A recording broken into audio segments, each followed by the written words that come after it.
Noong unang panahon, ang mga tao ay naninirahan sa ulap kung saan ang kaisa-isang anak na babaeng ng dato ay nagkasakit. Naidulot ito ng magabag sa dato at hindi mapakali kung kaya't ipinatawag niya agad-agad sa tanod ang manggagamot. Nang dumating ang matandang manggagamot sa tahanan ng dato, winikan ng dato na maaari na tunggawin ang lahat ng makakapagpagaling sa kanyang anak.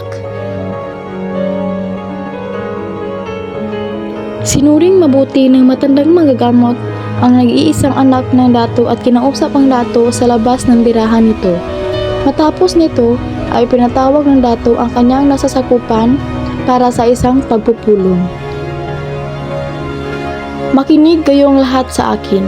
Para sa mga kalalakihang nasasakupan ng aking barangay, may sakit ang aking anak na babae at hinihingi ko ang inyong tulong.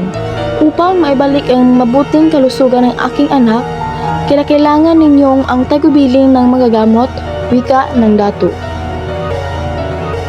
Ipinag-utos ng manggagamot na dalhin ang anak ng dato sa malaking puno ng balete at ipinahukay ang mga lupang nakapaligid sa ugat nito.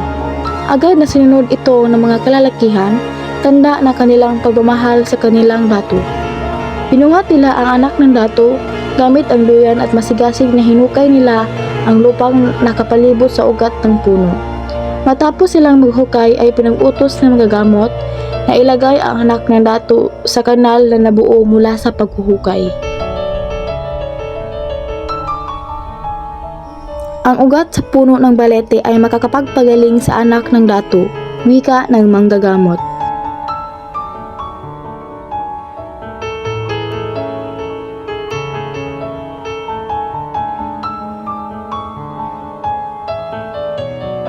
Ngunit sa hindi inaasahang pangyayari, bumuka ang lupa at nahulog ang anak ng dato.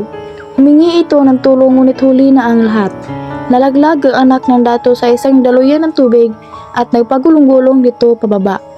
Nakita ng dalawang bebe ang pagkahulog anak ng dato at agad itong tinulungan. Namahinga ang dalaga sa likod ng mga ito at nangangailangan ng tulong upang gumaling kung kaya't nagkaroon ng pagpupulong. Kinakailangan niya ng tirahang matutulugan. Ipinag-utos ng pagong sa palaka na kumuha ng dumi mula sa puno ngunit hindi ito kinaya. Sumunod na inutusan naman ng daga ngunit nabigo rin ito. May isang nagnais na sumubok. Ako, susubukan ko. Wika na isang palaka ngunit pinagtatawanan lamang siya. Sinubukan ng palakang gawin ito at sa wakas ay nakapagdala siya ng isang botel ng buhangin. Isinabog sa paligid ng pagong at bumitaw ang isang pulo at naging pulo ng buhol. Dito naninirahan ang babae ngunit ito ay nanlalamig kung kaya't nagkaroon ng pulong muli.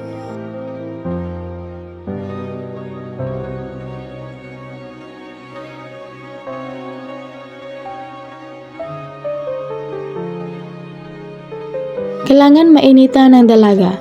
Nagsalita ang maliit na pagong at sinubukang kumuha ng kidlat sa ulap upang makagawa ng liwanag. Isang araw, gumalaw ang ulap at tinangay ang pagong kung kaya't nakakuha ito ng kidlat. Mula rito ay nakalikha sila ng araw at buwan na nagbigay ng init at liwanag sa dalaga. Simula noon ay naninirahan ang dalaga sa pulo kasama ang isang matandang lalaking kanyang nakilala. Nagsama sila at nagkaroon ng kambal anak.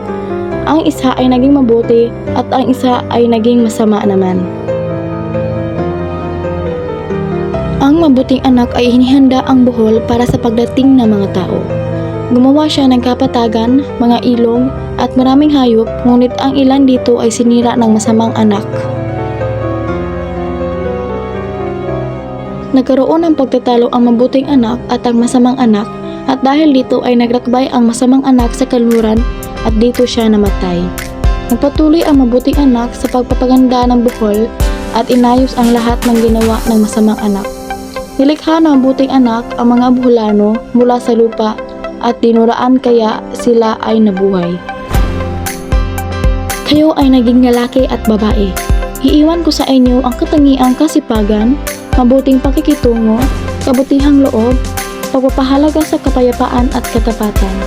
Ikinasal sila ng mabuting anak at hinanlugan ng iba't ibang butong itatanim upang gawing magandang tirahan ang buhol.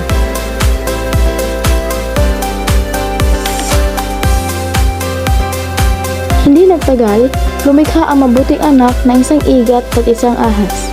Lumikha siya ng malalaking alimango at sinabihang humayo at tumungo sa lugar na nais nila. Sinipit ng alimango ang igat at lumikha ng isang lindol na naging dahilan kung bakit maraming alimango sa Bohol. Naging paboritong pagkain ito ng mga Boholano, samantalang ang mga palaka at pagong naman ay kanilang iginagalang.